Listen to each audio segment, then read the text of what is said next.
Une réunion extraordinaire des chefs d'État de la CEDEAO se tiendra à Accra au Ghana le 4 juin 2022, sur la situation politique au Mali, en Guinée et au Burkina Faso ont indiqué des sources diplomatiques. Beaucoup d'observateurs évoquent une éventuelle sortie de crise entre notre pays et l'organisation sous-régionale, avec la levée de l'embargo. Cependant, il faut compter également avec les ingérences de la France, qui à travers ses affidés tapis au sein de la CEDEAO, tente toujours des manœuvres contre le Mali. C'est dans ce cadre que certains chefs d'État de la CEDEAO veulent imposer au président Goïta un gouvernement dit de mission. C'est là une ingérence flagrante dans les affaires intérieures de notre pays. Inacceptable pour les Maliens. Cette réunion est annoncée alors que de forts échos politiques, diplomatiques et médiatiques évoquent un compromis entre les autorités de la transition et celles de la CEDEAO sur le chronogramme des élections de fin de transition. En effet, des rencontres informelles se sont multipliées ces derniers jours à Bamako et dans la sous-région.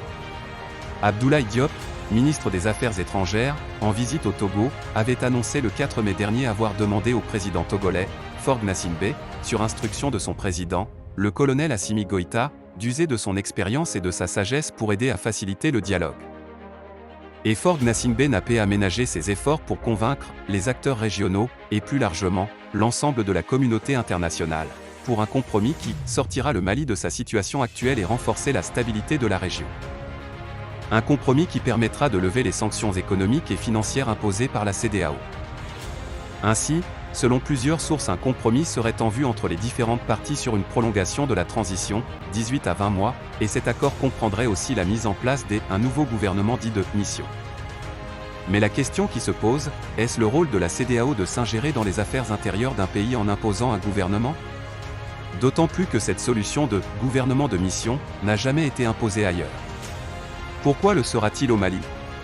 On se rappelle que lors de la crise sociopolitique de 2020, cette même CEDEAO avait recommandé la formation d'un gouvernement d'union nationale, à l'ancien président Ibrahim Boubacar Keïta avec des membres issus de tous les regroupements politiques, pouvoir, opposition, société civile, avec le succès que l'on sait. Le président de la transition va-t-il enfin se résoudre à écrire, voire parachever sa page de l'histoire du Mali contemporain ? Assimi Goïta doit enfin se résoudre à écrire une page de l'histoire contemporaine du Mali, il faut plutôt dire parachever sa page, qui est pleine d'événements à la fois riches et débordants. Il serait dit dans l'histoire que c'est sous le colonel Assimi Goïta que la France a été chassée du Mali et que le pays de Modibo Keïta a également décidé de rompre avec une bonne partie de la communauté internationale. En effet, si cette page est glorieuse pour certains, car la France condescendante, néocoloniale, prédatrice et méprisante a été mise à la porte, elle ne peut qu'être noire pour d'autres eu égard aux angoissantes conséquences des actes posés et qui compromettent dangereusement l'avenir du Mali. Le Mali est isolé sur la scène internationale, il revient désormais à Assimi Goïta d'alléger la souffrance du peuple. La balle est dans le camp du président de la transition afin qu'il pose l'acte salutaire pouvant permettre à la CEDEAO de lever les sanctions sur le Mali. Il a le moyen, il lui suffit d'avoir la volonté et de mesurer les conséquences pour qu'il agisse vite et bien, au grand bonheur du résili peuple malien.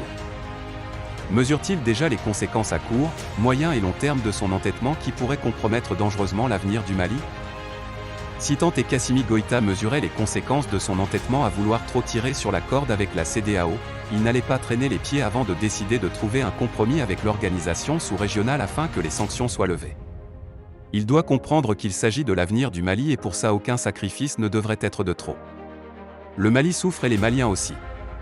Un jour de plus sous sanction est un jour de trop, donc Assimi doit comprendre cela et lâcher du lest en acceptant la proposition de la CEDEAO. En somme, la balle reste toujours dans le camp du président de la transition, en tant que père de la nation. Un seul geste de sa part débloquerait la situation et redonnerait du sourire à des millions de Maliens qui ne savent plus à quel saint se vouer.